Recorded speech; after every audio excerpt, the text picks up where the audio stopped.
কি রে, কই যাস? বাজারে যাই, মাথায় ডিম আছে, বিক্রি করুম। শুনলাম তুই নাকি বলদ, তো বাজারে যায় মাথা ডিম বিক্রি করবি কেমনে? এটা তুই বুঝবি না।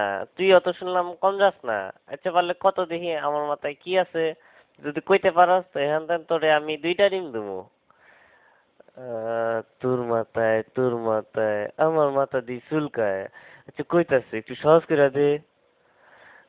আমার মাথায় যা আছে এটার গায়ের রং সাদা, আর ভাঙলে কুসুম লাল হইতে পারে আবার হলুদ হইতে পারে, আর কম না কইলে বুঝে লইবি।